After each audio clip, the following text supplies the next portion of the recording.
Hey guys, tonight we're taking a journey back in time, way back, to a world before cities, before farms, before even language as we know it. We're going back to a time when your only real responsibility was to survive another day, and your greatest luxury was a warm spot by the fire, if you were lucky enough to have one. Imagine waking up not to an alarm, but to the rustle of giant leaves and the distant roar of something big that definitely wants to eat you. Yeah, you probably wouldn't survive this world for more than a few hours, to be honest. It's a place of breathtaking beauty and bone-chilling danger, a world where every single choice you make is life or death.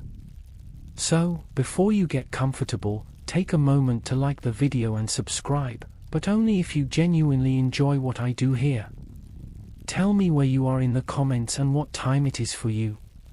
Now, dim the lights, maybe turn on a fan for that soft background hum, and let's ease into tonight's journey together.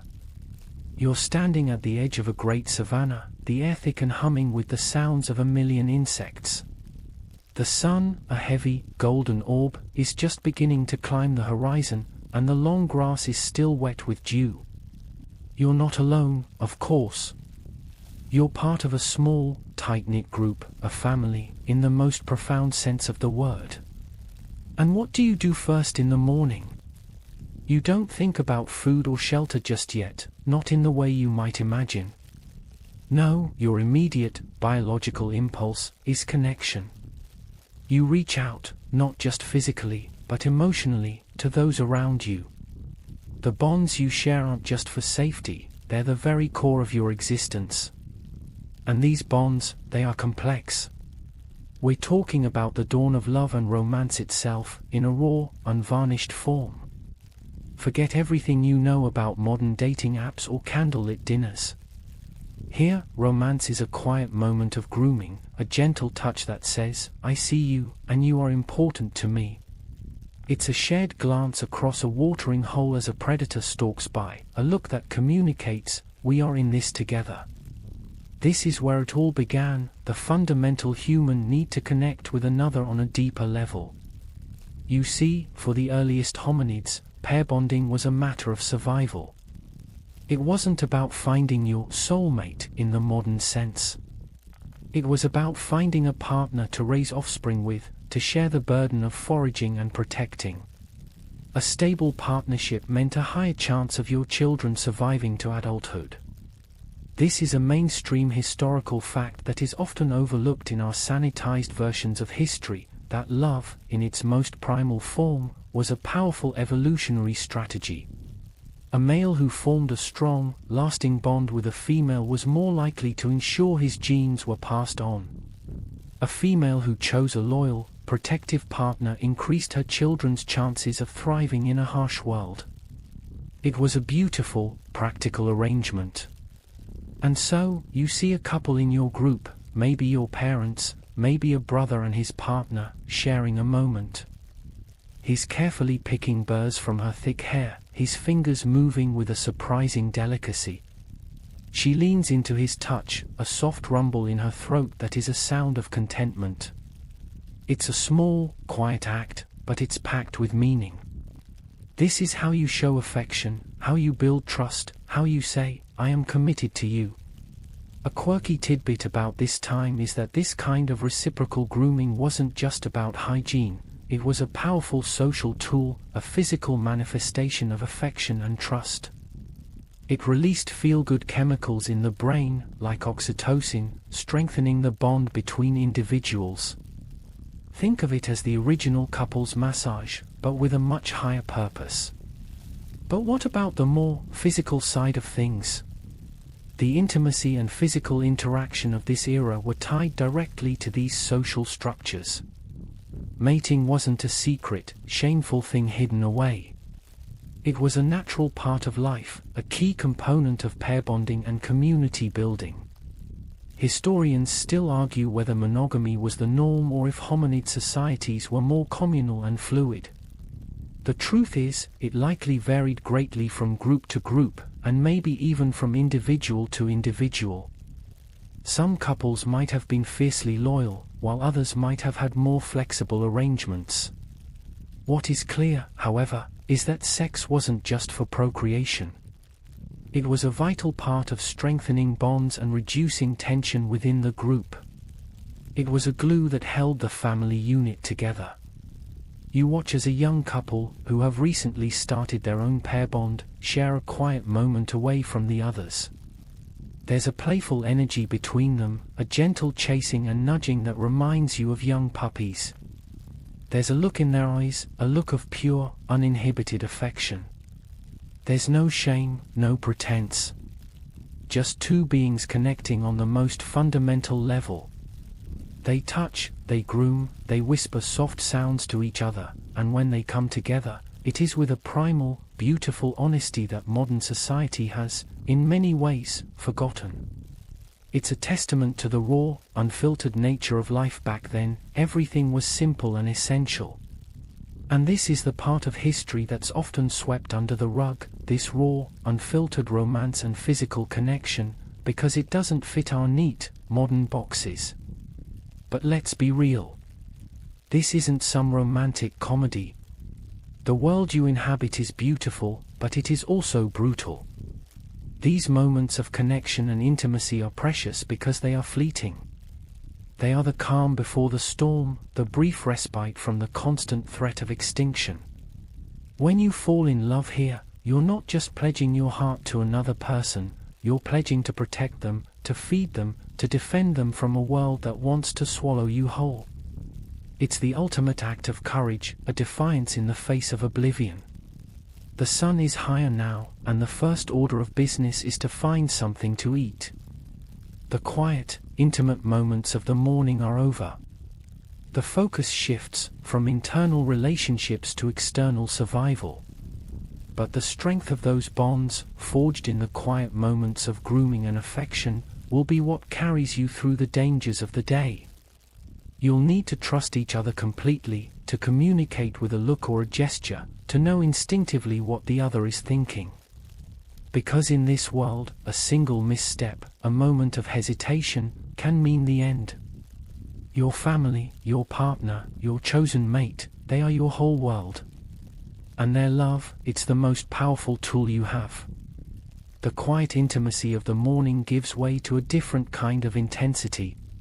The sun is a fiery hammer now, beating down on the vast, golden landscape. It's beautiful, yes, but it's a beauty that's constantly trying to kill you. The gentle rustle of leaves that was so calming a moment ago is now a source of anxiety. It could be the wind, or it could be something with teeth and claws, stalking you from the shadows. Your senses are on high alert, a constant hum of nervous energy in the back of your mind. Remember that delicate moment of grooming from earlier? That's what you're fighting for now, the chance to have more of those moments. But survival is a full-time job. You're a part of this small family unit, maybe a dozen individuals strong, and you move as one. A single file line, with the strongest, most vigilant members at the front and back. The group's rhythm is a slow, deliberate trudge, a constant scan of the horizon. It's a rhythm born of necessity, of knowing that every rustle, every shadow, every scent on the wind could mean the difference between a successful day and a fatal one. The world is a jungle gym of danger, and you are far from the top of the food chain. The creatures you share this world with are, well, they're terrifying. Imagine a lion, but a third larger and with teeth that could shatter bone like it was glass. That's Homotherium, the scimitar-toothed cat.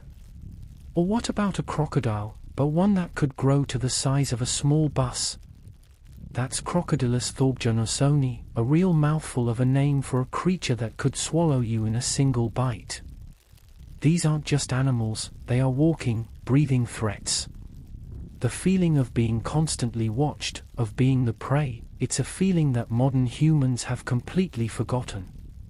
You are at the mercy of a world that is not designed for you. A mainstream historical fact about this time is that the sheer diversity and size of the megafauna were staggering. While we often think of dinosaurs when we think of giant prehistoric creatures, the Pliocene epoch, about 4.7 million years ago, was populated by massive mammals and reptiles that were just as formidable. These aren't just background characters in your life story, they are the main antagonists. You avoid the open plains during the day, sticking to the tall grasses and the edges of the forest where there's at least some cover. You learn to read the movements of other, smaller animals. The sudden flight of a flock of birds, the frantic scamper of a troop of monkeys, these are warning signs, an alarm bell ringing in the wilderness. And the world itself is a threat, too. The sun's heat is relentless. Dehydration is a constant concern. You need to find water, but the watering holes are where the predators hang out. It's a cruel catch-22. You can't survive without water, but getting water might be the last thing you ever do. A quirky or fringe tidbit about this time is how your ancestors would have dealt with this problem. Some evidence suggests that hominids would observe the behavior of other animals, like baboons, to find safe water sources or even learn how to dig for water in dry riverbeds. Think of it as ancient, animal-based orienteering. But the real threat isn't always the big, scary things you can see. It's the small ones you can't. A tiny bite from a venomous snake, a festering cut from a sharp rock, an infected thorn prick, any of these can be a death sentence. There are no antibiotics, no antiseptic wipes, no first aid kits. Your body has to fight every single infection on its own, and the odds are not always in your favor. This is why good memory and strong observational skills were so important. You learned which plants could be used to staunch a wound, which roots had a mild pain-relieving effect. It was an ancestral form of pharmacy, passed down through generations not by books, but by lived experience. Your family unit is your only protection against this world. You share information, you cooperate on a level that is almost instinctive. The older members of the group, those who have managed to survive for decades, are walking encyclopedias of survival knowledge. They know which berries are safe to eat and which will make you sick. They know the habits of the local predators, where they hunt, and where they sleep. Historians still argue whether these early hominid groups had a formal leader or if leadership roles were more fluid and situational. Was it the strongest male who led the hunt? Or the wisest female who knew where to find food and water? It's likely a bit of both, a dynamic, ever-changing social structure. As you move through the tall grasses, you hear it, a low rumble, a deep, resonant sound that seems to vibrate through the very ground beneath your feet. The group freezes, every head turning, every set of eyes straining to locate the source of the noise. It's a herd of something, something huge, moving in the distance. Is it a threat? Or is it a potential opportunity, perhaps driving smaller game towards you? You hold your breath, a collective silence falling over the group, a shared moment of absolute terror and complete focus. This is your reality. A world of constant peril, where the simple act of walking from one place to another is a high-stakes gamble. And yet, there's a certain beauty to it, isn't there? A profound simplicity. Your purpose is clear, your every action has a direct consequence. There's no room for doubt or second-guessing. Only survival. That low rumble from a moment ago fades into a distant memory, replaced by the chirping of insects and the sigh of the wind through the trees. You and your family unit emerge from the tall grasses, a collective breath of relief exhaled. The threat, whatever it was, has passed. But that brief, heart-stopping moment of shared terror serves as a powerful reminder of how completely you depend on each other. You aren't a collection of individuals living in proximity, you are a single organism, a body with many parts, all working toward one goal, survival. This family structure, this clan, is everything. There's no modern-day social safety net, no retirement fund, no government aid. Your only security is the person standing next to you, and the person standing next to them. And this isn't just your parents and siblings. Your family unit includes uncles, aunts, cousins, a tangled, interconnected web of relationships. It's a mainstream historical fact that early hominid societies were built around these extended family groups. They provided strength in numbers, a diversity of skills, and a built-in support system for raising children. Within this group, everyone has a role. And these roles aren't rigid in the way we might think of them today. An older woman, perhaps a great-grandmother, is a walking library of medicinal plant knowledge and foraging spots. She might not be able to sprint away from a predator anymore, but her wisdom is invaluable. She knows the patterns of the seasons, the behavior of the animals, and the secret places where water can be found during a drought. A younger, stronger male might be a skilled scavenger, able to scare off a rival predator from a carcass and bring back a rare bounty of meat. But he relies on the others for protection, for finding the fire-starting wood, for tending to the young. The division of labor is fluid and driven by need. You might spend one day foraging for tubers and berries, and the next, you might be keeping watch from a tall rock, scanning the horizon for danger. The roles aren't based on gender in the way many people assume. While there may have been some general tendencies, females often focused on gathering food and caring for the young due to the demands of child-rearing and nursing. Everyone was a contributor. A quirky or fringe tidbit is that some theories suggest that older women, once past childbearing age, played an incredibly important role in the success of the group.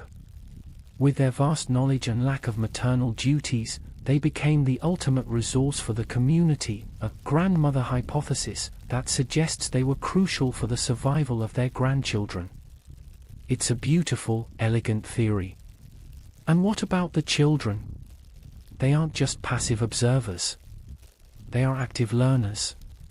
From the moment they can walk, they are imitating the adults, practicing the skills they will need to survive.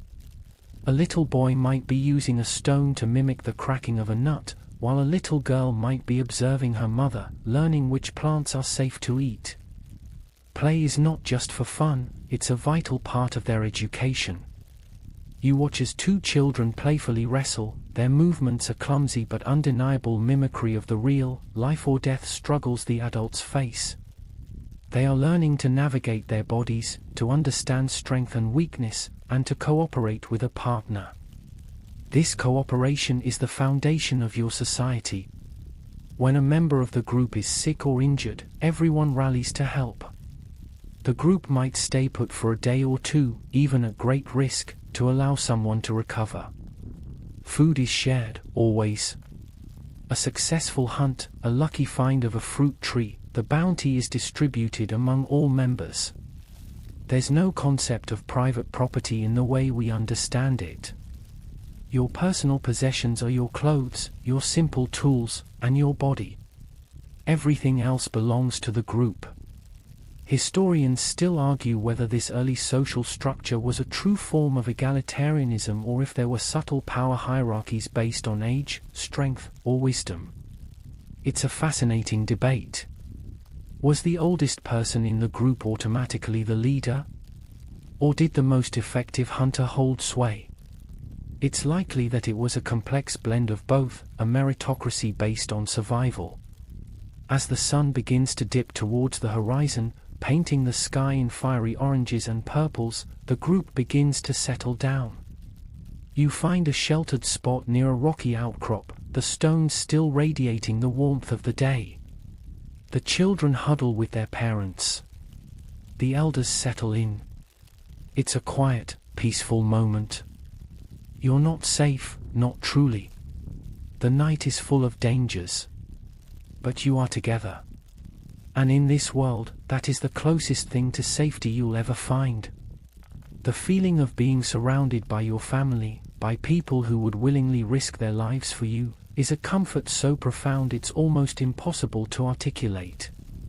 You close your eyes, the last rays of sunlight on your face, and you are filled with a sense of peace that is as old as humanity itself. The peace of the evening is a fragile thing, a short-lived truce with a world that doesn't sleep. With the first light of dawn, the collective focus shifts from the internal warmth of the family unit to the external, and infinitely more pressing, need for food. Your belly rumbles, a hollow ache that has become a constant companion. You are a living engine that requires fuel, and finding that fuel is the single most important task of your day. It's a relentless, daily grind, a scavenger hunt with the highest possible stakes. The term for what you do is foraging, and it's a mainstream historical fact that this was the primary mode of existence for our ancestors for millions of years. It's not a glorious hunt with spears and a dramatic takedown, it's a patient, meticulous search. You spend your morning with the rest of the group, spreading out but always remaining within earshot, your eyes scanning the ground and the low-hanging branches of trees. You are looking for anything edible, wild figs, succulent tubers, maybe a bird's nest with a few eggs left in it. Every single calorie is a victory. Your knowledge of the local flora is extensive and passed down from generation to generation. You know which berries are safe to eat and which will cause a terrible, debilitating sickness. You know which roots can be dug up and what they look like, even if they're hidden beneath the soil. This isn't just passive information, it's a finely honed skill, a mental map of the landscape that is more detailed than any modern GPS. Remember that great-grandmother from the last section? She's a walking encyclopedia of this knowledge, her survival a testament to her mastery of the environment. But foraging isn't just about plants. It's also about opportunism. As you move through the savannah, you keep your eyes peeled for any sign of a recent kill. Maybe you see a flock of vultures circling in the distance, or you smell the metallic tang of blood on the wind. This is where you might get a rare bounty of meat. You're not the one who made the kill, of course. You're a scavenger, a clever opportunist. You might have to fight a few hyenas or chase off some smaller jackals to get a few scraps from the carcass. This is a life of calculated risks. You have to weigh the danger of confronting a pack of wild dogs against the reward of precious calories. It's a high-stakes, real-time cost-benefit analysis. A quirky or fringe tidbit is that some researchers believe that early hominids developed their intelligence, in part, by being the first to figure out how to access the calorie-rich bone marrow of scavenged carcasses. They'd use a simple rock to smash the bones, a skill that required both ingenuity and physical force. The risks involved in this daily quest for food are immense. Every step you take could be onto a venomous snake. Every root you dig up could belong to a plant that is toxic. The most dangerous part of foraging, though, is the simple act of being out in the open. You are exposed, vulnerable. This is why you never forage alone. You move in a small group, keeping a lookout for predators. Your companions are your early warning system, your defense, your family. Historians still argue whether early hominids were primarily scavengers or if they were also active hunters. The debate is a lively one. Did they wait for predators to make a kill and then try to snatch the leftovers? Or did they actively try to run down smaller, weaker animals? The truth is, it was likely a combination of both. They were adaptable and opportunistic, using whatever strategies gave them the best chance of survival. They were not just a single, monolithic group. Different families, in different environments, likely developed different methods for securing food. As the day wears on, the sun climbs higher, and the hunt for food becomes more desperate. The morning's successes, a handful of berries, a small, edible lizard, are a distant memory. The ache in your stomach grows more intense. You stumble upon a patch of ground where a large animal has recently been. The earth is churned up, and there are signs of a struggle. You freeze, a cold dread washing over you. Is the predator still nearby? Your group leader signals for you to turn back, and you obey without hesitation. The risk is too great. This is a world where every morsel of food comes at a cost, and sometimes the cost is too high. You walk away, your stomach still empty, but your life intact. And in this brutal, beautiful world, that's a victory. You turn away from the signs of a recent struggle, the group moving with a quiet urgency. The pangs of hunger are a constant presence, a reminder that the day's work is far from over. As you trudge along a dry riverbed, your eyes scanning the ground for any sign of a tuber or a forgotten nut, you stumble. You don't fall, but your foot dislodges a loose rock, and it clatters down into the dry creek bed below. It's a small, insignificant sound, but it's the kind of sound that, in this world, can draw unwanted attention. You freeze, your heart pounding a frantic rhythm against your ribs, and for a long, terrifying moment, you wait. Nothing happens. The silence is deafening. You let out a slow, careful breath. But your stumble has revealed something. The rock you dislodged wasn't just a rock, it was a tool. You pick it up. It's heavy and fits awkwardly in your hand, but it has a jagged, sharp edge. It's been chipped deliberately, not by nature, but by the hand of one of your ancestors. This isn't just a rock, it's a hand axe. It's a testament to the ingenuity of your people, a piece of a story that stretches back countless generations. A mainstream historical fact is that the Oldowan tool industry, the first known stone tool technology, dates back as far as 2.6 million years ago. But what you're holding is an Acheulean hand axe, a more refined tool that was used for a mind-bogglingly long time, from about 1.7 million years ago all the way up to 250,000 years ago. It's a beautifully simple design, a core of stone, flaked on both sides to create a sharp edge. This isn't just a tool for a specific task. This is a multi-tool of the highest order. You can use it to butcher a scavenged carcass, to scrape the hide clean, or to chop wood for the evening's fire. You can use it to dig up stubborn roots or to crack open the bone of a leftover kill to get at the precious marrow inside. Remember that quirky tidbit from before, about getting at the calorie-rich bone marrow? This hand axe is the key that unlocks that vital source of nutrition. It's a tool of immense importance. The process of making these tools is a skill, a craft. You've watched the elders do it countless times. They find a suitable piece of rock, maybe a flint or chert, and then, with another rock acting as a hammer, they carefully and deliberately strike off flakes. It's a dance of controlled force, a delicate balance between too much power and not enough. One wrong hit and the whole thing shatters, the hours of work lost in an instant. A good napper, as they would be called today, is a person of great skill and respect within the group. The creation of these tools marks a monumental shift in the human story. Before this, you were a creature of raw strength and cunning. Now, you are a creature of ingenuity. You are no longer just reacting to the world, you are actively changing it. You are using a part of the world to bend another part of it to your will. This isn't just a physical change, it's a cognitive one. It requires forethought and planning. You have to be able to envision the final tool in the raw rock, to understand the physics of how to strike it to get the desired result. Historians still argue whether this jump in tool technology was a slow, gradual process or if it happened in sudden, explosive bursts of innovation. Did one genius hominid wake up one day with a great idea, or was it the slow, collective effort of generations? The answer is likely somewhere in the middle, a beautiful blend of both. As you hold the hand axe, you feel a profound sense of connection to the generations that came before you.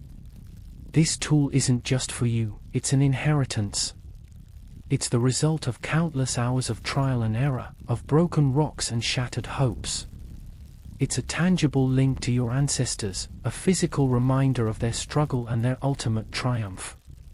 You can feel the echoes of their hands on the smooth, worn stone, It's not just a tool, it's a story. You put the hand axe away, securing it in a pouch made from an animal hide. You're not a napper, but you know how to use one, and that knowledge is just as important. The day is still young, and the search for food continues. But now you have a new sense of confidence. You're not just a scavenger looking for scraps. You're a scavenger with a tool. You're no longer just a passive participant in the food chain. You're an active agent, a being with the power to change your world. And as you continue on your journey, you walk a little taller, a little more confident, the subtle weight of the hand axe a comforting presence on your hip. With the hand axe secured, you feel a new sense of purpose, a subtle shift in the rhythm of your group. The group moves differently, more deliberately, their steps more confident. The threat of the world hasn't lessened, but your ability to face it has increased. The hand axe isn't just a tool, it's a silent communicator, a symbol of your group's collective knowledge and resilience. And in this time, before spoken language as we know it, communication is a delicate and often unspoken art. The air is alive with information, a constant flow of nonverbal cues that you've been learning since the day you were born. The subtle tightening of a jaw, the flicker of a gaze toward a distant ridge, the way a person's shoulders slump with exhaustion or straighten with alert readiness. You can read these signs as easily as you can read the tracks of a gazelle in the mud. A mainstream historical fact is that early hominids relied on a rich tapestry of gestures, vocalizations, and body language to convey complex information. It was a language of the whole body, a conversation that happened without a single word being spoken. You see it in action all the time. When a member of the group finds a promising patch of edible tubers, they don't shout. They make a low, soft cooing sound and gesture with their hand, a quick, economical motion that says, "Here. Good food." The others understand immediately, their faces lighting up with a shared sense of relief and accomplishment. When a scout returns with a warning of a predator, they don't need a detailed description. A series of rapid hand movements, a crouch, and a low, guttural growl is enough to convey the message: lion. Big. Up ahead. Danger. The entire group's posture changes in an instant, a collective tightening of muscles and a shift in focus. It's an incredible level of understanding, a shared consciousness forged by a common struggle. This unspoken language extends beyond simple warnings and food finds. It's the foundation of your social bonds. A quirky or fringe tidbit is that some anthropologists believe that the act of reciprocal grooming, which we talked about earlier, wasn't just about hygiene and oxytocin. It was also a form of social currency. By carefully picking burrs and dirt from a partner's hair, you were not only strengthening your personal bond, but you were also saying, "I have time and energy to invest in you." It was a way of showing your value to the group, of demonstrating your peaceful intentions and your cooperative spirit. Think of it as the original social media like, but with much higher stakes and a much deeper meaning. And then there are the vocalizations. They aren't words, but they are more than just grunts. There are different tones for different situations. A soft, high-pitched coo for a child that is frightened. A low, rumbling growl for a territorial dispute. A sharp, loud cry for an alarm. These are the building blocks of language, a precursor to the complex grammar and vocabulary that will eventually define your species. This isn't a coincidence. It's a crucial step in your evolution. You are learning to use your voice not just to express emotion, but to communicate specific information. Historians still argue whether the development of the hand axe and the development of spoken language were linked. Did the cognitive leap required to create a tool also pave the way for the complex thought needed for language? Or did the need for more complex communication, perhaps during a hunt, drive the evolution of both? It's a classic chicken and egg scenario, a fascinating debate that gets to the very heart of what makes us human.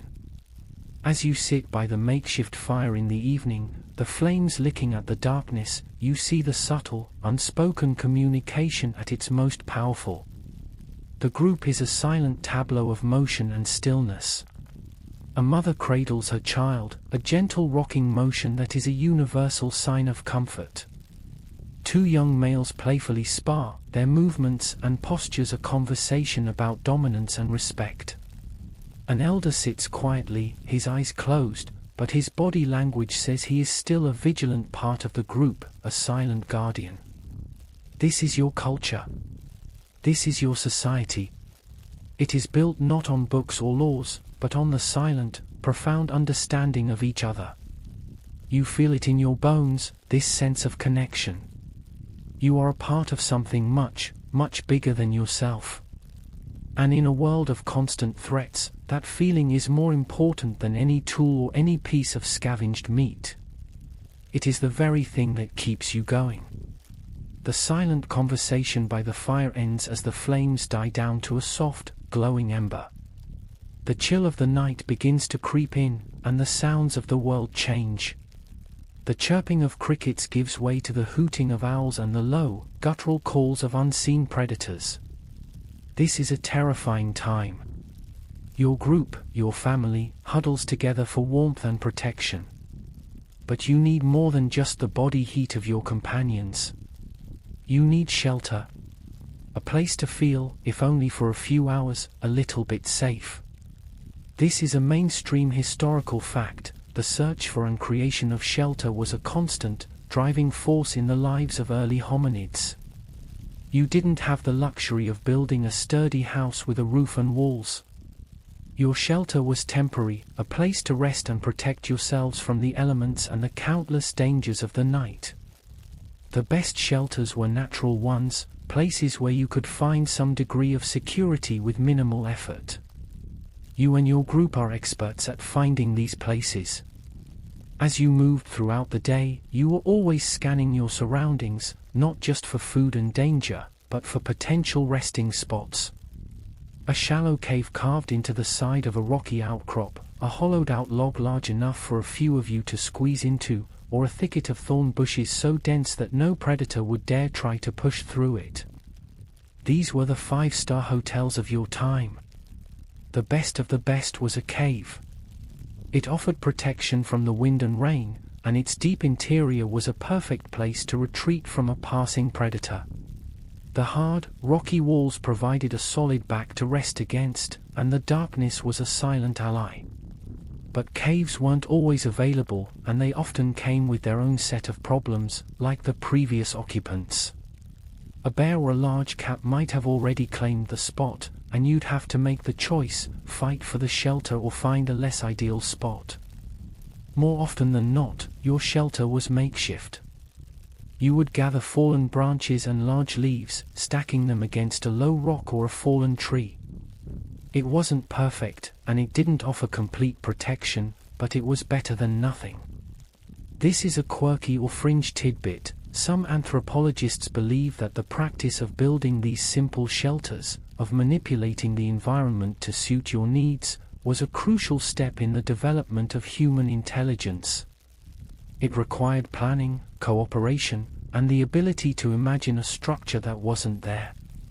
It wasn't just about survival, it was about the birth of architecture, however humble. You and your family would work together, a silent, coordinated effort, to create a temporary home. You'd pile leaves on top to act as a kind of roof, and you'd lay soft grasses on the ground to serve as bedding. It was a shared effort, and the sense of accomplishment you felt when it was finished was immense. The most important part of your shelter, though, wasn't the branches or the leaves. It was the collective. The warmth of your bodies, the shared vigilance, the feeling of being together in a dark, dangerous world, that was the real protection. You all huddle together now, your bodies pressed against each other. The children are in the center, the adults on the outside, a shield of flesh and bone against the night. The hand axe you carry is a small comfort, but the real security comes from the person next to you. Historians still argue whether early hominids consistently used the same shelters for long periods or if they were a nomadic people, constantly on the move. Did they have a home base that they would return to after foraging, or were they always moving to new territory? It's a fascinating question, and the answer likely depends on the specific environment they inhabited. A family living in a resource-rich area might have had a more permanent home, while a group living in a more barren landscape would have had to be constantly on the move. The wind howls, a mournful sound in the darkness, and you feel a drop of rain hit your face. You pull your makeshift blanket of leaves closer, the cool moisture a jarring contrast to the warmth of the bodies around you. The night is long, and sleep is a luxury you can only afford in short bursts. One of you is always awake, a silent sentinel, listening to the sounds of the night, ready to wake the others at the slightest sign of danger. But despite the fear, despite the cold, you are together. And in this moment, in this simple, fragile shelter, that is all that matters. You close your eyes, the quiet hum of your family a comforting presence in the darkness, and you hope that the sun will rise again. The darkness of the night is absolute, a thick blanket that muffles sound and hides a million dangers. But then, a new sound cuts through the blackness, a low, rhythmic crackling. You open your eyes, and a warm, orange glow dances in the center of your group. It's the fire. A few of the adults, the ones who have been on watch, have managed to get it going again, carefully feeding it with small, dry sticks. The light pushes back the encroaching shadows, and the warmth is a palpable presence against the cold of the night. It's more than just light and warmth, though. It's a symbol of your species' incredible ingenuity, a force of nature that you have, against all odds, managed to harness. The discovery and mastery of fire is a mainstream historical fact that is impossible to overstate. It's one of the most significant moments in all of human history. Historians still argue whether the discovery was a single, lightning bolt moment or a slow, gradual process. Did an early hominid discover a natural fire, perhaps from a lightning strike, and learn to keep it alive? Or was it the result of countless generations of trial and error, a slow and patient understanding of how to create and control a flame? The truth is, we may never know. But what we do know is the profound impact that fire had on your ancestors. Fire, in a word, changed everything. The most obvious benefit is the warmth. The cold of the night is a constant threat, a slow, creeping drain on your energy. The fire allows you to survive in colder climates, to expand your territory into places that were previously inhospitable. It's a literal lifeline. But it's also a powerful deterrent. Most predators, even the terrifying megafauna of this era, are afraid of fire. The flickering light and the smell of smoke are a clear warning: danger. Stay away. The fire gives you a fighting chance against a world that is stacked against you. You can sleep a little more soundly, knowing that the fire is a watchful guardian, a fiery shield against the dangers of the night. But the most incredible use of fire, and maybe the most important, is for cooking. You've been eating your food raw your entire life. The meat is tough and hard to chew, and the tubers and roots are difficult to digest. Now, with the fire, you can cook your food.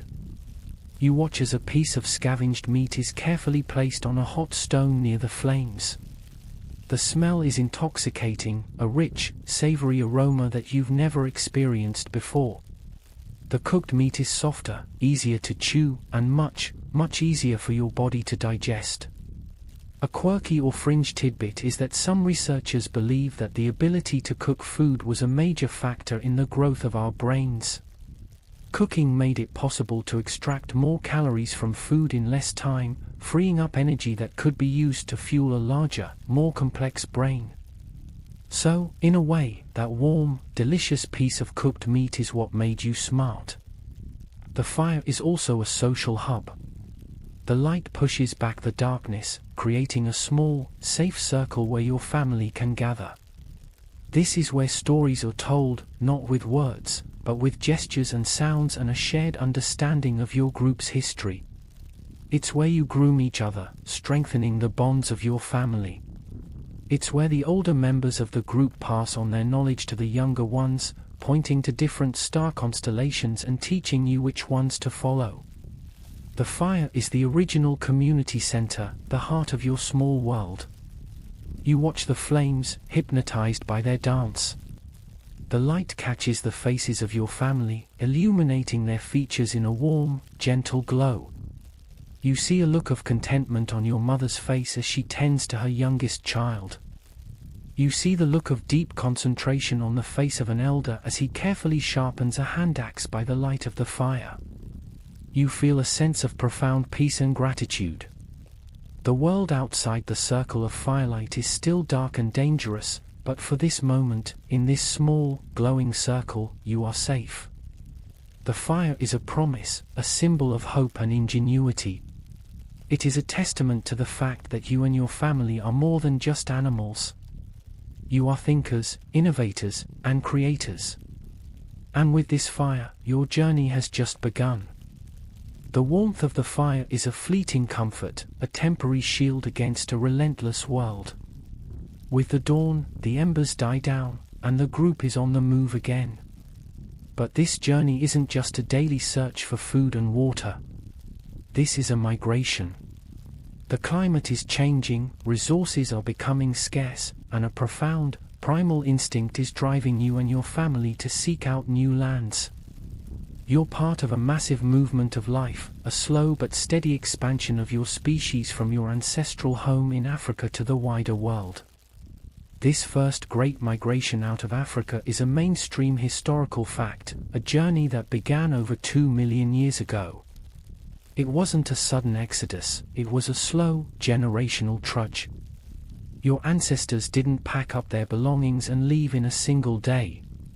Instead, over thousands of years, different groups moved out from the cradle of humanity, following game, seeking out new water sources, and adapting to the new and challenging environments they found.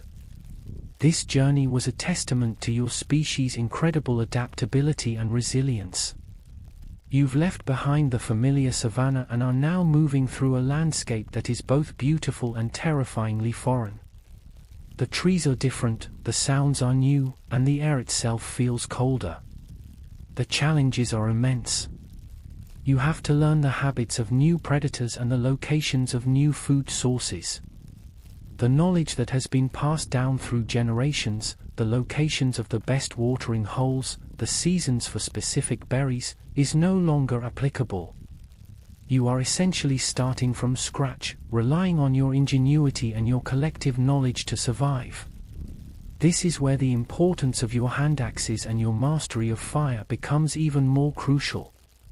These universal tools and skills are the only constants in a world that is constantly changing. The adaptability required for this journey is incredible. A quirky or fringe tidbit is that some researchers believe that this migration was the driving force behind the development of human creativity and problem-solving skills. Faced with new environments and new challenges, your ancestors couldn't rely on the old ways. They had to innovate, to think outside of the box, to find new solutions to old problems. This process of constant adaptation and learning, repeated over countless generations, is what made us the successful species we are today. As you move through this new, colder world, you and your group are forced to make a number of key adaptations. You learn to make more effective clothing from the hides of animals you scavenge or hunt. The hand axe, once a simple tool for butchering, is now also used to scrape the hide clean and to cut it into rudimentary garments. You use sinew from animals to sew the pieces together, creating a primitive form of clothing that helps you retain heat. You also learn to find new forms of shelter, perhaps making use of more permanent rock overhangs or even creating simple shelters from branches and animal hides. The fire, which was once a luxury, is now a necessity, a constant companion that wards off the cold and keeps you alive. Historians still argue whether the first hominids to leave Africa were the more primitive Homo erectus or if there was a later, more sophisticated wave of migration. The debate centers on a number of fossil finds and archaeological discoveries. The truth is, it was likely a series of migrations by different hominid species over a long period of time. Each group that left Africa faced its own set of unique challenges and made its own unique adaptations. You are part of one such group, and the journey is a long and difficult one. You stop for a moment, looking out at a vast, open plain that stretches to the horizon. It's a daunting sight, but you are not afraid. You are with your family, your group, your people. You have your hand axes, your fire-starting skills, and your collective knowledge. You are a survivor, a pioneer, a part of the greatest adventure in human history. The journey is long, the world is dangerous, but you are ready. The long journey continues, a slow, methodical progression across a world that is both alien and strangely familiar. You and your group are tired, but your spirits are lifted by the resilience you see in each other. Your hands are calloused, your bodies are lean and strong, and your minds are sharp. The new landscapes, the new challenges, have made you stronger. And as you seek shelter in a deep, sprawling cave, a place that seems perfect for a long stay, you stumble upon something that changes everything. Not a new tool or a new source of food, but a new form of expression. Your fingers trace a rough texture on the cave wall, and in the faint light of a flickering torch, you see it. A drawing. It's not a simple scratch or a random mark. It's a deliberate image, a stunningly accurate depiction of a wild horse, its mane flowing in an imaginary wind, its powerful legs caught in a moment of full gallop. The artist used charcoal from an old fire and a piece of red ochre to create a two-tone masterpiece. This is a mainstream historical fact. The creation of the earliest cave paintings and carved artifacts marks a profound cognitive leap for your species. It's the moment when humans began to think in abstract terms, to create art for the sake of art, to tell a story that wasn't just about survival. The art you see on the cave walls is a history book, a hunting log, and a spiritual guide all in one. There are images of the animals you hunt, the wild cattle, the deer, the massive mammoths. There are also handprints, a ghostly signature of the people who were here before you, a silent message across the ages that says, "We were here. We lived. We survived." You run your hand over one of the prints, a sense of awe and connection washing over you. This is a powerful, emotional moment. It's the first time you've ever truly felt a sense of history, of a past that stretches back before your own memories. A quirky or fringe tidbit is that some of these ancient artists used the natural contours of the cave walls to make their art more lifelike. A natural bulge in the rock might be used to represent the rounded belly of a pregnant bison, or a fissure in the wall might become the powerful back of a charging bull. The artists were not just drawing on a flat surface, they were using the three-dimensional landscape of the cave to make their art come alive. This shows a level of artistic and cognitive sophistication that is truly breathtaking. The purpose of this art is a source of great scholarly debate. Historians still argue whether the paintings were meant as a form of sympathetic magic, a ritual to ensure a successful hunt, or if they were a form of storytelling, a way to pass on knowledge and history to the next generation. It's also possible that they were part of a religious or spiritual ceremony, a way for the artists to connect with the spirits of the animals and the land. Whatever the reason, the art is a powerful reminder that your ancestors were more than just clever scavengers. They were artists, thinkers, and storytellers. You and your family begin to make your own marks on the cave walls. Not just with paint, but by shaping the rock itself. One of the young men in your group, a person with a particular talent for carving, takes a small, hard stone and begins to chip away at a piece of soft limestone, slowly revealing the shape of a small horse, a miniature version of the one on the wall. The others gather around him, a silent audience, their faces a mix of fascination and respect. The act of creation is a beautiful, intimate moment, a sign that your species is not just surviving, but beginning to thrive. You are creating things not just out of necessity, but out of a deep, ineffable need to express yourselves, to leave your mark on the world. You are, in a very real sense, becoming human.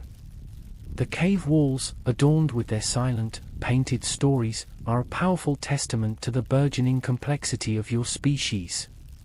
The art itself is a form of communication, a way to convey ideas and experiences without spoken words. But the need for more efficient, more nuanced communication is growing. As your group expands and the challenges of a new world become more complex, the simple grunts, gestures, and body language are no longer enough. You need to be able to talk, to share information in a way that is precise and universally understood. You need language. The birth of language is a mainstream historical fact, a monumental evolutionary step. It wasn't a sudden event, of course. It was a slow, gradual process, the culmination of millions of years of developing vocal cords, a larger brain, and a more complex social structure. Historians still argue about the exact timeline and cause of this incredible leap. Was it a necessity for cooperative hunting, requiring complex instructions and strategy? Or was it driven by the need for more sophisticated social bonding, allowing for the sharing of stories and the formation of larger, more cohesive groups? The debate is ongoing and gets to the very heart of what makes us human. You are a part of this process. You've noticed that the simple sounds you make have started to take on specific meanings within your group. A particular high-pitched sound might always be used to refer to the wild horse, while a low, rumbling sound might always mean the terrifying saber-toothed cat. This is the beginning of a vocabulary, the first building blocks of a shared lexicon. You're not just making sounds anymore, you're assigning meaning to them. A quirky or fringe tidbit is that some linguistic anthropologists believe that the development of language was closely tied to the evolution of the hand, specifically the development of the pincer grasp. The same neural pathways that allow for the precise, controlled movements needed to make a complex tool might also have been used to produce the precise, controlled movements of the vocal cords needed for complex speech. The profound effect of language on your society is hard to overstate. With the ability to speak, your knowledge base expands exponentially. An elder can now describe a specific landmark, the tall rock that looks like a mammoth, and the rest of the group can understand exactly what they mean. You can now tell a story not just with pictures, but with words. The stories of your ancestors, their triumphs and their failures, are no longer just vague memories. They are now detailed narratives, a shared history that connects you to the past and gives you a roadmap for the future. The ability to share abstract ideas, to talk about things that aren't physically present, is a game changer.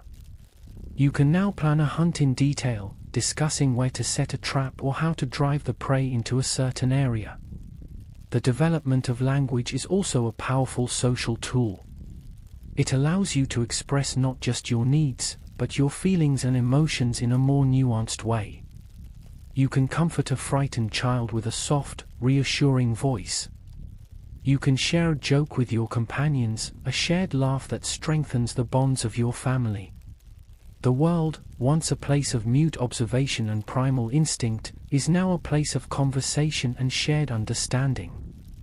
As you sit around the fire, the cave walls illuminated by the flickering light, you hear the sounds of your people talking.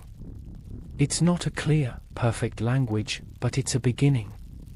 There are short, choppy phrases, a mix of sounds and gestures, a conversation that is as much about what is said as it is about what is left unsaid. You are a part of this conversation, a participant in the most incredible dialogue in human history. The words you are learning to speak are more than just sounds, they are the keys to a new world, a world of ideas, of stories, of connection. And you can feel, in your very bones, that your journey is just beginning. With the growing power of language, your group has a new way to understand and interact with the world. You can talk about the past and plan for the future. But there are still things that defy explanation, things that exist beyond the physical world of hunting and gathering. The night sky, a vast, star-strewn tapestry, is a constant source of wonder. The rising and setting of the sun, the changing of the seasons, the mysteries of birth and death, these are phenomena that you can't control with a hand axe or a fire. And so, your species begins to develop something new, spiritual beliefs and rituals. This is a mainstream historical fact that marks another profound shift in the human experience. The evidence for early spiritual practices, burial customs, and a developing sense of the afterlife is scattered across the archaeological record. The most compelling evidence comes from burial sites, where our ancestors were buried not just with their bodies, but with grave goods, tools, ornaments, and even flowers. This practice, which dates back hundreds of thousands of years, suggests a belief that there was something more after death, a journey that required provisions. You can see this in your own group when a respected elder passes away. The body is treated with a profound reverence. It's carefully placed in a shallow grave, often in a fetal position, as if ready for a new birth. The group places a small hand axe next to the body, a tool that was the elder's constant companion in life, a symbol of their life's journey. This is more than just a farewell, it's a hope. A quirky or fringe tidbit is that some researchers believe that the very act of creating art, which we discussed earlier, was a form of spiritual practice. The artists were not just drawing pictures, they were communing with the spirits of the animals they drew. The act of creating a vivid, lifelike image of a bison on a cave wall may have been a way to tap into the animal's power, to ensure a successful hunt by connecting with its essence. The art wasn't just a record of the hunt, it was a part of the hunt itself. The world is full of these spiritual markers. A peculiar rock formation might be seen as a sacred place, a spot where the spirits of your ancestors gather. A particular tree that bears fruit in the deepest part of winter might be seen as a gift from the spirits. These beliefs provide a framework for understanding a world that is often chaotic and unpredictable. They give meaning to a life that is often short and brutal. And they give you a sense of hope, a feeling that you are a part of a larger story, a cosmic narrative that extends beyond your own life. Historians still argue whether these early spiritual practices were a form of animism, a belief that all objects, places, and creatures possess a distinct spiritual essence, or if they were a more complex form of shamanism, where certain individuals were believed to be able to connect with the spiritual world. It's a fascinating debate, and the truth is likely a blend of both, a tapestry of beliefs that was unique to each group. As you sit around the fire, the light flickering against the cave walls, you hear one of the elders telling a story. It's not a story about a successful hunt or a brave warrior. It's a story about the great river that flows through the sky at night, a river of stars that carries the spirits of the dead to a new, better world. The story is told with a quiet reverence, a sense of awe that is palpable in the air. The words are new, but the feeling behind them is as old as time. You close your eyes, and for a moment, you feel a sense of peace. You are not alone in this universe. You are a part of a great and endless cycle of life and death, of creation and destruction. And you feel, in your very soul, that you are right where you are supposed to be. With the tools, the fire, and the burgeoning language and spiritual beliefs, your group is a formidable force. You are no longer just passive participants in the food chain. You are now a dominant species, a collective of clever and cooperative hunters. And this newfound power allows you to do something that was once unthinkable, to hunt the giants. This is a mainstream historical fact that represents a turning point in the relationship between humans and their world. For millions of years, your ancestors were scavengers, picking at the leftovers of larger predators. Now, with the hand axe and, crucially, with a sophisticated level of communication and teamwork, you are able to take on the most massive and dangerous prey. This is the era of megafauna hunting, a high-stakes endeavor that required incredible courage, planning, and a deep understanding of animal behavior. Historians still argue about the precise techniques used, but the evidence is clear that these early humans were able to bring down prey as large as woolly mammoths and giant bison. The hunt is a spectacle of teamwork. It's not a single warrior with a spear, but a coordinated effort of the entire group. You and your companions have spent days tracking a herd of giant bison, learning their movements, their feeding patterns, and their weaknesses. You've used your language to communicate a detailed plan, a multi-part strategy that requires every member of the group to perform their role with flawless precision. Some of you are tasked with creating a diversion, making loud noises and throwing rocks to spook the herd and drive them in a specific direction. Others are waiting in ambush, concealed behind a rocky outcrop, ready to use your sharpened hand axes and stone-tipped spears. A quirky or fringe tidbit is that some evidence suggests that our ancestors used the natural landscape to their advantage, driving the animals into a canyon or over a cliff. This ambush hunting was a brilliant strategy, allowing them to take down massive prey with minimal risk to themselves. The hunt wasn't just a physical challenge, it was a mental one, a test of your collective intelligence and your ability to work together as a single, cohesive unit. This is a far cry from the solitary scavenging of your distant ancestors. This is true cooperation on a grand scale. The hunt is a terrifying and exhilarating experience. The ground trembles beneath your feet as the massive animals thunder past, their hooves churning the earth into a cloud of dust. The air is filled with the scent of fear and adrenaline, a mix of animal and human. You hold your breath, your muscles tensed, waiting for the signal from your group leader. When it comes, it's a series of sharp, guttural sounds, a command that is understood instantly. You leap from your hiding spot, your hand axe held high, and you join the others in the chaotic, dangerous fray.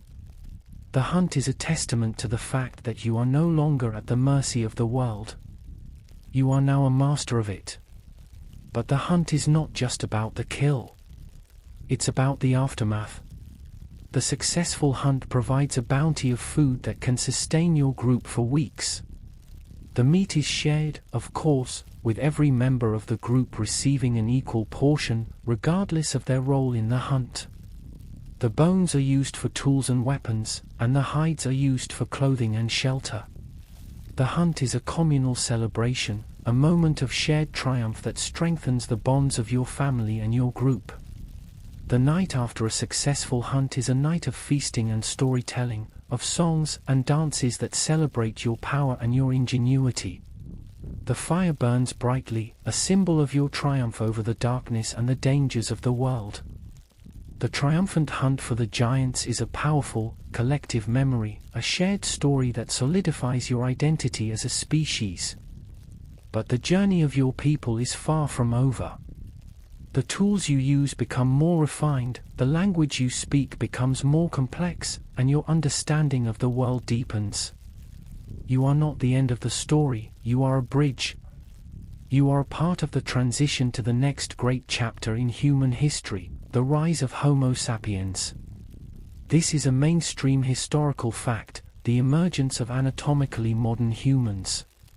It's a process that began roughly 300,000 years ago in Africa, a new kind of human with a more gracile body, a higher forehead, and a larger brain. You are a part of this new species, and your technological and social innovations are what set you apart. The hand axe, that simple but revolutionary tool, has been replaced by a dizzying array of new technologies. You are now making smaller, more specialized tools from stone flakes and bone, scrapers for hides, awls for piercing leather, and spear points that are both sharper and more effective than anything your ancestors could have imagined. This innovation is a testament to a new level of cognitive sophistication. A quirky or fringe tidbit is that some of these new technologies were a result of a process called pressure flaking. Instead of striking a stone with another stone, you would use a piece of bone or antler to apply precise pressure to the edge of a flake, creating a much sharper and more controlled blade. This was a technological leap that required incredible dexterity and a new level of understanding of materials science. It's a subtle but profound change, a sign of a mind that is thinking in a fundamentally different way. The social innovations are just as important as the technological ones. Your group is now larger, more complex, and more interconnected. The language you speak is richer, allowing for a more nuanced sharing of ideas and experiences. The rituals and beliefs you have developed provide a powerful sense of shared identity, a cultural glue that holds your society together. You are not just a family anymore, you are a tribe, a collection of families and individuals who share a common heritage and a common purpose. This social complexity is what allows you to thrive in a world that is still incredibly dangerous.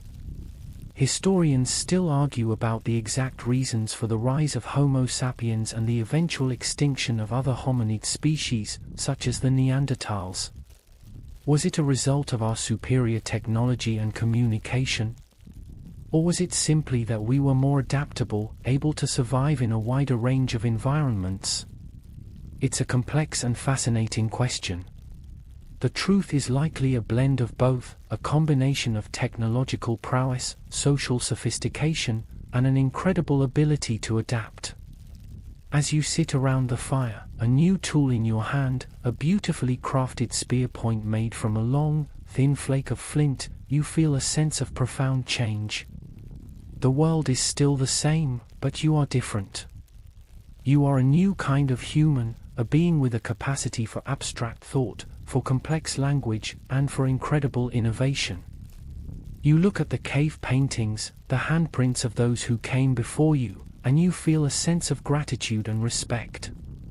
They were the ones who blazed the trail, who survived the darkness so that you could live in the light.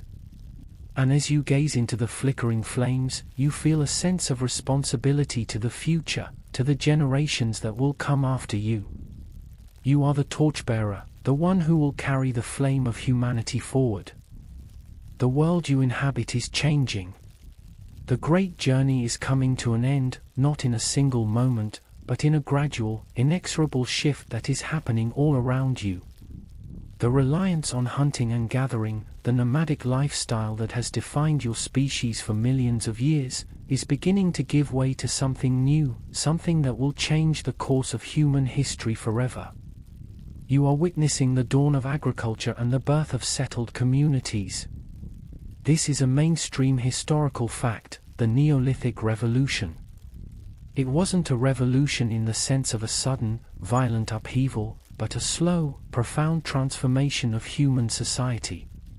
The world is becoming warmer and more stable after the last ice age, and this new climate allows for the growth of wild grasses with large, edible seeds.